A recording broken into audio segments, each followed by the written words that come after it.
It's 6 p.m. on a Wednesday here in Korea. Welcome to our newscast. I'm Daniel Che, here to provide you with the latest. Let us begin with the headlines.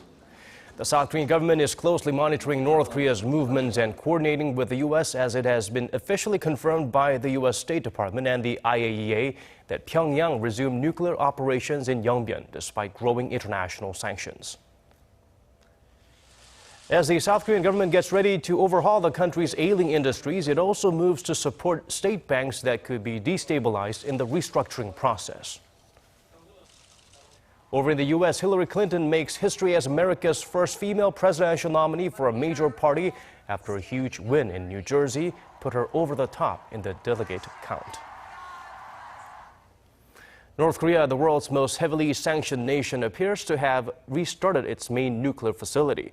A U.S. official has echoed the UN nuclear agency's findings that Pyongyang is again reprocessing spent nuclear fuel to produce plutonium for nuclear weapons. Hwang Ho-jun starts us off. Economic sanctions and worldwide criticism don't appear to be enough to counter North Korea's craving for nuclear power. The South Korean government responded to the recent news on North Korea operating its nuclear facilities in Yongbyon, but said that Pyongyang's continued efforts to produce plutonium is no news. The government is watching the relevant movements closely with serious concern. We are also closely cooperating with the U.S. government on all related matters. This comes a day after the International Atomic Energy Agency announced that recent satellite imagery indicates North Korea has likely resumed activity at its main Yongbyon plant, located about 90 kilometers north of Pyongyang. On Tuesday local time, a senior U.S. State Department official confirmed that North Korea has indeed restarted reprocessing spent nuclear fuel to harvest plutonium.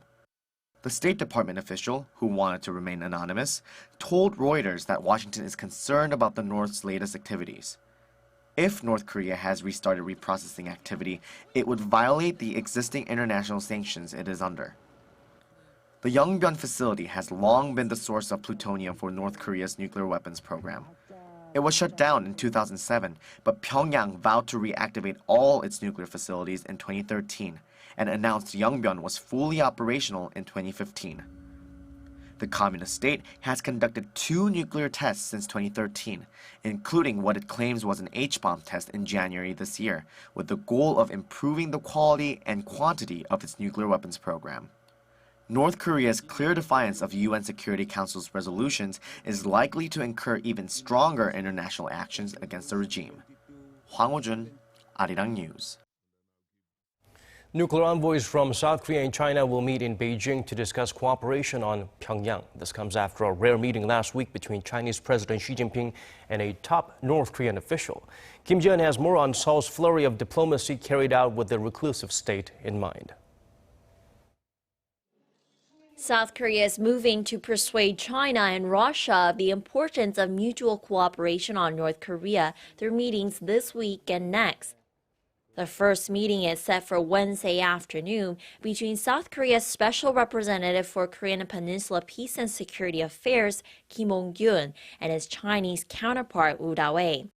Kim is expected to hear directly from his Chinese counterpart about the dialogue between North Korea and China last week when North Korea's senior official Lee Soo-yong met with Chinese President Xi Jinping. Kim Kyung's visit to China is a timely one that will help strengthen the two countries' strategic communications on the North Korean issue. Kim is also expected to emphasize South Korea's position of not engaging in dialogue with North Korea just for the sake of dialogue. He will also underscore the importance of pressing the regime to denuclearize. Prior to the visit, Kim met with Alain Leroy, the Secretary General of the European External Action Service in Brussels, to discuss the UN sanctions on North Korea and the EU's independent sanctions on the regime. Next week, Foreign Minister Yoon Byung-se will visit Russia to reiterate Seoul's stance on the North Korean issue. Kim Ji-yeon, Arirang News. A handful of businessmen with factories in the Inter-Korean Industrial Complex in Kaesong have asked to be allowed to enter the now-closed factory park. Understandable, as they left assets worth hundreds of millions of dollars behind. But due to the current political climate, the request has been met with a firm no. Connie Kim tells us more. The Emergency Committee for Companies at the now-closed Kaesong Industrial Complex is seeking permission to enter the facility and check their equipment before the rainy season starts. The request by 29 South Korean businessmen was made in protest against the government support plan announced last month, which includes loan extensions, one-on-one consulting, and insurance payouts for the raw materials and finished goods left in the industrial park when it was closed earlier this year. The companies have been demanding compensation for their losses, saying the government's measures are not the solution. Companies in the Kaesong Industrial Complex must bring out raw materials and finished products to cut their losses from the situation, for which we did not receive actual compensation. We want to enter Kaesong. Seoul estimates that assets worth some $799 million are still in the industrial park, but said it's inappropriate for the companies to enter the north at such a sensitive time. South Korea and the international community are tightening sanctions on North Korea with the aim of denuclearizing Pyongyang. The North has invalidated all agreements between the two Koreas and announces confiscating all South Korean assets in the park. Seoul shut down the last remaining symbol of inter-Korean economic cooperation in February and made it clear the Kaesong complex would not reopen unless Pyongyang showed it was willing to take meaningful steps toward denuclearization. The Emergency Committee says the other Kaesong companies will join the request for entry permission in the near future as part of their efforts to normalize operations at the complex. Connie Kim, Arirang News. President Park Geunhye has carried out a partial reshuffle of her senior presidential aides and vice ministers. The changes are implemented with improvements in efficiency, carrying out administration's policies. Her special advisor for politics, Kim Jae-won, will now serve as senior secretary for political affairs. The two-term lawmaker, who also served as vice floor leader for the ruling Saenuri Party, is tasked with improving communication between parliament and the top office. President Park named Hyun Dae-won, a communications professor and leading figure in digital contents and virtual reality, as her top aide for future strategy to lead the administration's creative economy drive. Kim Yong-seung, currently in charge of the government's education reform initiatives, is the new Senior Secretary for Education and Culture. President Park appointed her current Unification Secretary Kim Hyung-suk as the new Vice Minister for Unification. She also replaced the Vice Ministers at the Agriculture and Environment Ministries. Finally, a breakthrough in the days-long deadlock over the National Assembly Speaker post. The ruling Saenuri Party made a concession, a move welcomed by the opposition. Park Ji-won has the latest from the New Look Parliament. The floor leader of the ruling Saenuri Party, Chung Jin-seok, said his party has dropped its pursuit of the coveted position of National Assembly Speaker. A grand compromise is not possible unless one makes concessions on their position. We don't want the public to see three main political parties as pursuing their own interests. Chung was speaking to reporters at the Assembly Wednesday morning. He also said that in exchange for the speaker post, the ruling party should be given the right to chair the parliamentary steering and judiciary committees. The ruling Saenuri Party and the main opposition Minju Party of Korea, which has one more seat than the ruling party in the 20th National Assembly, have been at loggerheads over which party should take the speaker post. The main opposition Minju Party welcomed the concession.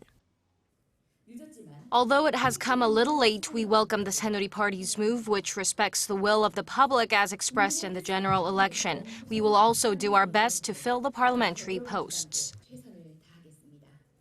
While the floor leader of the minor opposition People's Party, Park Ji-won, also welcomed the move, he said the Minju Party needs to make concessions, just as the Saenuri Party did, in order to ensure the negotiations on the rest of the posts go smoothly.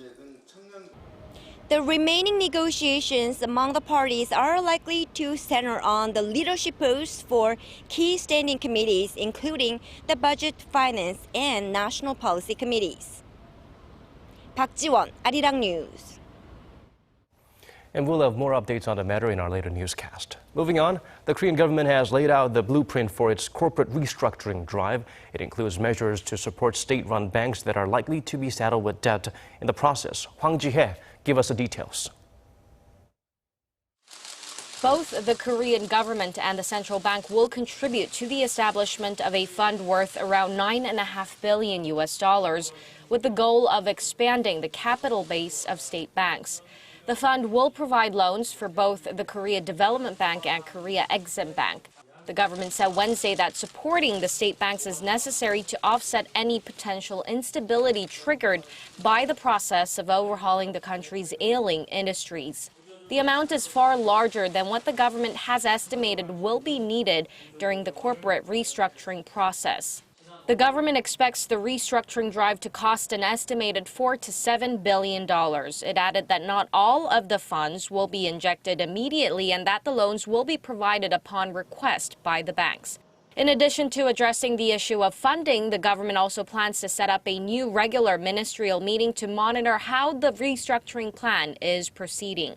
Finance Minister Yoo Il-ho also emphasized that the shipbuilding and shipping industries should be the ones who are most responsible for the losses incurred in the restructuring process. Hwang Jie, Arirang News. Korean prosecutors say that Volkswagen Korea submitted falsified data to Korea's government agencies for some 2 years. According to the Supreme Prosecutor's Office on Wednesday, the test result documents that Volkswagen submitted to the Korea Energy Agency were carbon emission rigged. Prosecutors said Volkswagen had tampered with 48 test result documents that were presented to the agency from June 2012 to October 2014. The test results from the German headquarters office differed from those presented to the Korean government officials. A total of 26 Volkswagen models are under scrutiny, including the Golf 2.0 TDI for tampering with test results. Hillary Clinton is now the presumptive presidential nominee of the Democratic Party, even as Vermont Senator Bernie Sanders pledges to continue his campaign. Our Yoon Shin fills us in on the huge victory that made this a historic day for women in American politics. Hillary Clinton sealed her position as the presumptive presidential nominee of the Democratic Party on Tuesday night. Thanks to you, we've reached a milestone. The first time in our nation's history that a woman will be a major party's nominee for president of the United States. 5 states held primaries and 1 had a caucus, with more than 800 delegates at stake for the Democrats. Although Clinton had amassed enough delegates to give her the nomination the day before, her primary victories in New Jersey, New Mexico, and South Dakota put her over the top. Her rival, Vermont Senator Bernie Sanders, had high hopes for a victory in California, but Clinton is far ahead, with more than half the votes counted. In remarks to his supporters in the liberal state, Sanders thanked and once again assured the crowd that he would continue his campaign until the convention in July. We are going to fight hard to win the primary in Washington, D.C. And then we take our fight for social, economic, racial, and environmental justice to Philadelphia, Pennsylvania. Sanders supporters are eagerly waiting for next Tuesday when the last presidential nominating contest for the Democrats will be held. And on the other side, Donald Trump, the Republican Party's presumptive nominee, swept all 5 Republican contests. Yoon Shin, Arirang News. Moving on to other stories, oil prices have recovered to the $50 threshold after hitting a 13-year low earlier this year. The gains are said to be supported by a recent decline in crude production. Oh Soo-young give us the updates. For the first time in 11 months, the price of U.S. benchmark crude has topped $50 a barrel. On Tuesday, West Texas Intermediate for July delivery finished trading at $50.36 a barrel, up 67 cents or 1.4% from the previous day. This marks a 90% rise in trading price since January, when it sank to a 13-year low. The gains come ahead of a weekly stockpile report by the U.S. Energy Information Administration that's expected to show that inventories of U.S. crude declined for 3 weeks in a row. Production in the U.S. is estimated to be 8% lower than last year's high. Also, supply outages in Nigeria and Canada helped push up prices past the threshold. Experts are now asking whether oil prices are on a solid upward trend. Current prices still fall short of the $100 level. Producers that require more than $50 a barrel are halting or reducing their output, especially in non-OPEC countries like the US, where production costs are high. So it looks like global supplies will continue to shrink. Doubts surrounding the possibility of a US interest hike in the near future are also expected to fuel demand, especially from developing countries. Due to the unlikelihood of a rate hike this month, the US dollar is currently weak. That reduces the burden of importing oil, so it's likely that demand will rise. This expectation also puts an upward pressure on prices. However, some other experts say a supply shortage is unlikely. With the recent OPEC meeting having failed to produce a collective cap on crude production, all producing countries may increase their output, especially with Iran's growing production posing a threat to their market shares. There's also speculation that with prices breaching $50, there could be a revival of shale drilling activity which would stabilise declining oil production in the US. Oh Soo-young, Arirang News. Korea's benchmark Kospi recorded the highest closing level this year at 2,027.08 points, gaining 15.45 points. The gain is attributed to increased net buying by both foreigners and institutional investors. Foreign investors bought a net of 315.1 billion won or $272.09 million worth of Kospi shares on Wednesday alone. Shares of Korea's tech giant Samsung Electronics also edged up for the 6th straight days, breaking the 1,400,000 won level. The Korean won ended at a 5-week high as the US dollar came in weaker against major currencies. On the other hand, the tech-heavy Kosdaq closed at 703.99, losing 0.78 points.